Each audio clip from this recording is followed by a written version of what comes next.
Masaya sa unang hirit, unang. Okay, presyo ng mga pangunahing bilihin, yung mga paborito nating pang Noche Buena, kamusta? Oh, Arnold, kahapon nagpulong po tayo dito sa mga manufacturers ng Noche Buena item. Kasama po dito yung hamon, fruit cocktail, yung ating mayonnaise, pasta, at yung mga spaghetti sauce. Ano po? So far po, ang mga SRPs po nila na nilabas noong June at September ay mananatili po hanggang katapusan ng taon. Okay. Ito po ay, so far, ang nakita po natin may bahagyang pagtataas ay yun hong mga sauce, spaghetti sauce at saka mga tomato sauce. Yung hong creamer, yun parang paggamit ko sa mga fruit salad, may tumaas po ng mga, 6 to 7%. Pero wala na hong pagbabago ito. Lahat na nakikita natin presyo ngayon sa merkado ay mananatili hanggang December po. Okay. Yung mga laruan naman na umani may mga matataas na toxicity level. Opo, tayo mga po ay galing China raw. Opo, kami po ay nakikipag-ugnayan naman with the Department of Health. Yun hong kanilang Bureau of Technology and Devices, dahil sila po ang nag-check nitong mga, kung meron mga hazardous substance. Vegan. Okay. Maraming salamat, Yusek, at magkatuwang tayo sa pagbantay, ha? Opo, we'll do that. At yung hotline po natin, sige po, tumawag lang po kayo. Kung may nakita po kayong labis na pagtataas o biglang pagtataas sa presyo, or mga Christmas lights na walang ICC, tumawag po sa 751-3330. Ayun. DTI Undersecretary Sinaida Maglaya, nakausap po natin. At ngayon naman, makausap natin ang tagapagsalita ng NCRPO, Superintendent Jonardo Carlos. Kamusta ho ang ating, ang balita namin, magdadagdag pa kayo ng mga pulis para ho bantayan yung ating mga mamimili na dadag sa shopping mall, Tiangge, at kung saan-saan pang mga mamimili sila ng Christmas gifts. Yes, tama yan, Igan. Actually, may nakadeploy na po tayong 400 na mga dagdag na pulis na nandyan po sa buong Kalakang, Maynila. Ito po ay nanggaling po sa Regional Public Safety Battalion. Ito ay para ma-augment natin yung nakadeploy natin ng mga pulis. Galing naman po sa mga iba't ibang istasyon dito sa buong Maynila. So, dadagdagan yung police visibility talaga? Nakadagdag na po tayo. At habang lumalapit po ang Disyembre, ay atin pong ina-assess kada buwan yung lumalabas po nating hotspots. Nako, saan yan? Saan yung mga lugar na yan? Kung saan po nagaganap itong mga krimen, especially po yung ating mga kababayan na pupunta sa mga malls, commercial centers, magtatalaga po tayo ng ating police assistance desk. At dito po, nakikipag-ugnayan na po kami sa mga security managers ng mga malls na to. At yun pong ating kasama mula po sa ating NCRCOM, nagiging kasama po natin yan sa assistance desk. Okay. Kasama po natin yung mga sundalo, galing po kay Major General Tristan Quizon. Opo. Okay, pwede bang makahingi ng tip yung ating mga kababayan para hindi na mahalata sila mukhang may pera? Unang-una, diba, yung mga snatcher, mga hold-upper, alam nila, eto, may pera to. Alam nila di ba? Opo. Ang importante po dyan ay yung ating sinatawag na protective principles. Okay. Unang-una, dapat mataas yung kanilang alert level, yung awareness. Alam nila kung nangyayari sa paligid. Pangalawa, yung kanila pong mga kagamitan o yung kanilang salapi, kung maaari maitago. Ayun. Opo. Yung lola ko nung araw, nasa loob ng bra hindi siya na-biktima. Yan po. Dapat isama nyo lola nyo. Yung mga lugar na kung saan hindi normal na napapagtaguan ng ating salapi, pwede po nating ilagay yan doon at hindi po makikita ng kawatan o yung nais gumawa ng krimen. O yung bag nyo sa...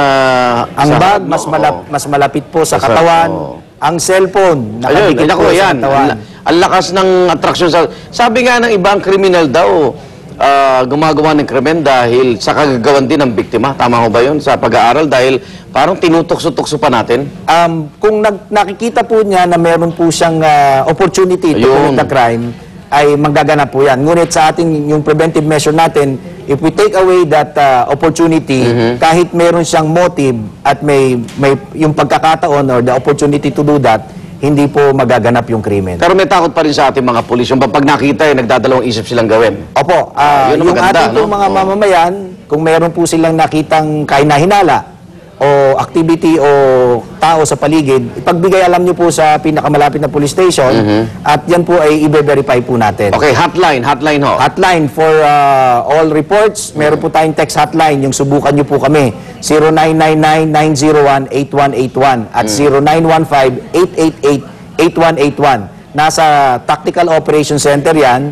Kapag na-receive po namin yung text, itinetext po namin sa hepe para aksyonan at dumidiretso po kami doon sa radio system namin. Okay, paulit natin yung number mamaya para malista ng ating mga kababayan. Alam mo, doble alerto din yung mga kriminal ngayon eh. Opo, mabilis po yan. Ang ating pong Tactical Operations Center, situated po doon yung CCTV, yung ating pong GPS na sa mobile, at saka yung radio system. Okay, pero sa mga CCTV, Superintendent Carlos, ang madalas pong nakikitang nambibiktima, yung riding in tandem.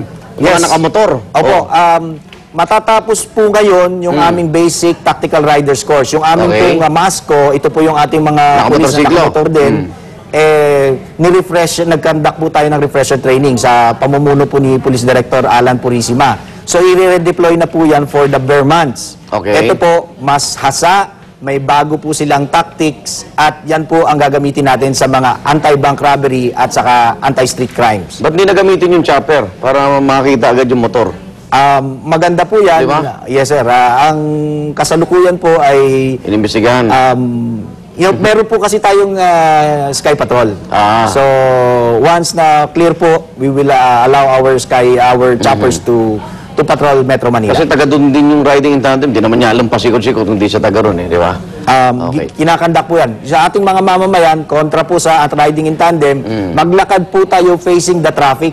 Kasi makikita po natin yung motor, yung nakamotorsiklo. Huwag kang maglalakad at yung bag po natin is payon. not on the curbside. It is nearer to the building. O yun ha, mga tip yan ha.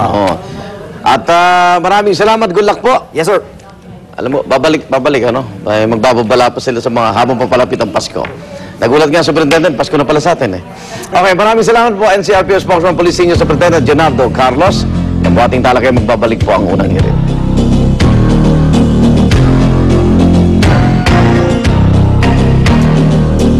Unang hirit ang saya-saya. Julius Morning! Marami sa ating mga kapuso ang nag-aalmusal. At syempre, ano pa nga ba ang perfect almusal sa ating mga Pinoy? Kundi fresh na tinapay at mainit na kape. Bukod sa masarap sa almusal ng kape, isa rin sa napakaraming benepisyo nito ang pagiging antioxidant. Perfect timing tayo ngayon dahil nandito tayo sa Julie's Bake Shop, Forest Hills, Novaliches at kasama natin ngayon si Mr. Robert Riz, Area Manager for Luzon and Julie's Bake Shop. Good morning, sir. Good morning, Monica. Sir, ano po ang bago sa Julie's Bake Shop? Alam mo, Monica, kilala ang Julie's Bake Shop sa paggawa ng masasarap at mainit na tinapay. Kaya naman, naisipan namin na gumawa ng Julie's Cafe at Choco para perfect match sa aming mga tinapay. Ito ay locally made. Ang beans ito ay galing sa piling-piling Robusta coffee beans. Kaya naman ang aroma at lasa ay swak na swak sa panlasang Pinoy. Sa pang good news, Monica, bukod sa kape, meron din kaming Choco Coffee Overload, Choco Loco, and Grand Ute. Wow! Perfect match talaga ang premium loaves, kape at hot choco, sir. Iniimbitahan namin kayo ni Monica na bumisita sa pinakamalapit na Julie's Bake Shop at itry ang aming Julie's. At ang creamo. Start your child's day with Nestle Cocoa Crunch, the great chocolatey taste.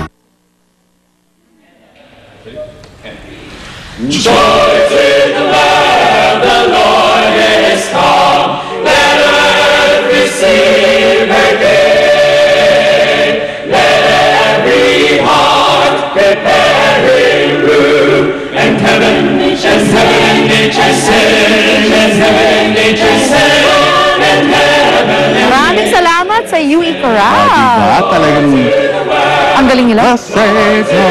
Kailangan kasama ka doon, Kuya Lar. Ikaw yung head doon.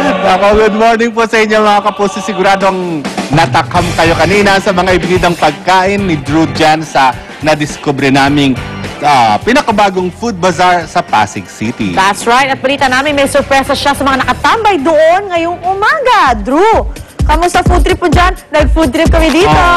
I love it. Jan. Good morning once again mga kapuso. Babalik tayo dito sa Il Mercanti, pinakabagong food bazaar dito sa Metro Walk, Ortigas Center. Ngayon, i-feature natin yung mga pwede nating biling goodies at para ibigay this Christmas season. We have sweets and mini cakes for 35 pesos to 55 pesos. The pastry tower, 255 bucks. You have your cakes, the full cakes, 300 to 600 pesos, and you have your candies and goodies for like 15 to 35 bucks. Now, speaking of being generous, mamimigay tayo ng mga different tickets para sa upcoming American Idol Live sa Araneta Coliseum September 21. Good grief. Napakaswerte ng mga mananalo. We have Cristel! Cristel, congratulations. Bino mo, namibili ka lang ng barbecue chicken. Nanalo ka na. We have Arnel! Arnel! Ho, ho, ho! We have Isabelita. Isabelita, congratulations. Feeling ko na sa game show tayo talaga.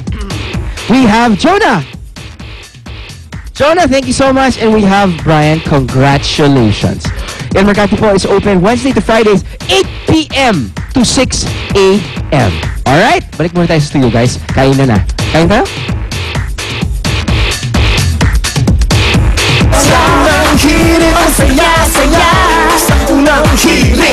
Select Soy Sauce, ang batayan ng tunay na masarap. Gamit ni Aning Sita. Mula noon hanggang ngayon, talagang certified Select Toyo user. Select Soy Sauce.